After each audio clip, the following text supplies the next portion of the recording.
को पास करा दिया है। हाँ, क्या विपक्ष जो है सुप्रीम कोर्ट जाएगी?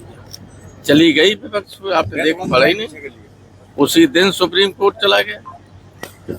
क्योंकि ये वक्फ बिल जो है वो सीधे सीधे संविधान का उल्लंघन कर रहा है। हमारे संविधान में जो मौलिक अधिकार है वो संविधान की आत्मा है। उस मौलिक अधिकार में जहाँ से शुरू होते हैं, 14 से शुरू होते हैं, उससे पहले एक लिखा हुआ है आर्टिकल 13 में, खंड 3 में ये सब है। इस अध्याय के अंतर्गत किसी भी अधिकार को अगर छीना जाता है, संशोधित किया जाता है या सीमित किया जाता है तो वो कानून अवैध होगा।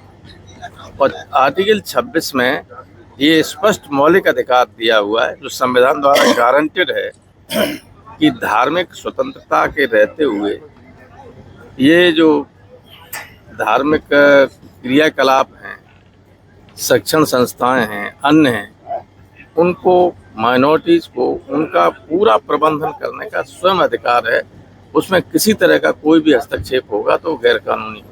मुजफ्फरनगर में इसका विरोध किया बिल को लेकर, उसमें कई मुकदमे लिखे गए, काली पट्टी बांध के इन्होंने विरोध दर्ज किया। भैया मुकदमा लिखाना तो आम बात हो गई, काली पट्टी छोड़िए, हम लोग इस सड़क से निकल जाए तो मुकदमा। इन्हें क्या क्या पता, हम बोले बता अब देश यहाँ शादी कार्यक्रम है, बोले यहाँ आदमी ज्यादा इकट्ठे हो गए, मुकदमा कायम कर दें।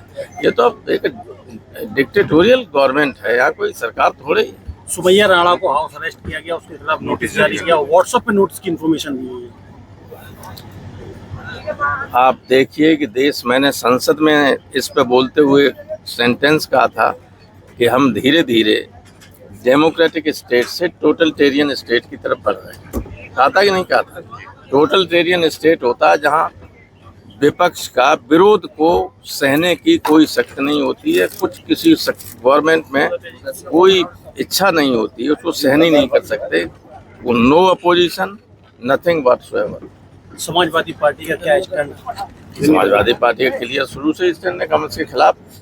अब तक जितने भी चुनाव होते रहे उसमें हमेशा समाजवादी पार्टी आरोप लगाती रही है। जिन लोगों के पक्ष में वोट दिया वो सब बीजेपी समर्थक। क्षेत्रीय पार्टी कह रही थी कि हम विपक्ष के साथ हैं, नहीं, उसमें केवल 2 ही पार्टियां थी और कोई नहीं।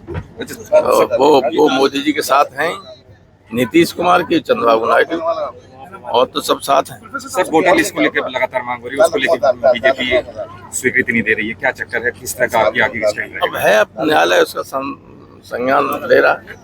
देश में सबसे ज्यादा विकास रोजगार की मुद्दे गायब हो चुके हैं, बोल रहे हैं अब सिर्फ धार्मिक मुद्दों पर राजनीति हो रही है। जब कोई गवर्नमेंट जनहित का कोई काम नहीं करती है तो लोगों का ध्यान भटकाने के लिए इसी तरह के मुद्दे सामने लाती है। स्थिति ये है कि परसों जसराना के कुछ लोग आए थे हमारे पास, महिलाएं थी जो कह रही थी कि साहब हम लोगों की स्थिति ये है कि भूखे शाम को सोना पड़ता है। मैंने कहा जो गवर्नमेंट देती है? बोले गवर्नमेंट देती है, उसमें कोई पढ़ाई लिखाई, बच्चों की दवाई, ये कैसे थोड़ी चल सकती है? चलिए।